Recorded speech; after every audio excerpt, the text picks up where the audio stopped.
নমস্কাৰ বন্ধু বান্ধৱীসকল, মই আজি আপোনালোকলৈ লৈ আহিছোঁ এবিধ চুলিৰ ঔষধ। ঘৰতে পোৱা এবিধ খুব উপকাৰী ঔষধ। অকালতে চুলি পকা, উফি ভাল কৰা আৰু চুলি ঘন হোৱা, চুলি সৰাৰ পৰা ৰক্ষা পোৱা এই ঔষধবিধে বহুত কাম কৰে। আপোনালোকে কেনেকৈ ব্যৱহাৰ কৰিব আৰু ঔষধটো কেনেকৈ বনায় মই আপোনালোকক দেখাই আছোঁ। এয়া মই মধুৰিআমৰ পাত অলপ ছিঙি লৈছোঁ। এয়া দেখিছেনে, এজোপা মধুৰি গছ। ধুনীয়াকৈ ইয়াৰ পাতবিলাক ছিঙি আনিব লাগে। মই আগ কেইটামান ছিঙি লৈছোঁ। এয়া মই আগ কেইটামান ছিঙি লৈছোঁ। এইটো ব্যৱহাৰ কৰি আপোনালোকৰ চুলি পকা আৰু উফি হোৱা আৰু চুলি সৰাৰ পৰা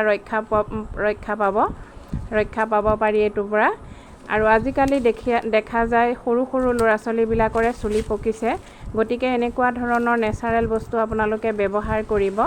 এনেকুৱা নেচাৰেল বস্তু ব্যৱহাৰ কৰিলে কোনো ধৰণৰ অপকাৰ নকৰে। এয়া মই পাতখিনি ছিঙি ল'লোঁ, ধুনীয়াকৈ ধুই লৈছোঁ। এতিয়া মই এটা এটাকৈ চচপেনত পাতখিনি ছিঙি যাম। এয়া ছিঙি ল'লোঁ পাতখিনি। এয়া ধুনীয়াকৈ ছিঙি ল'লোঁ। এতিয়া মই ইণ্ডাকশ্যনখনত এয়া উঠাই দিছোঁ। ধুনীয়াকৈ এয়া উতলি আছে।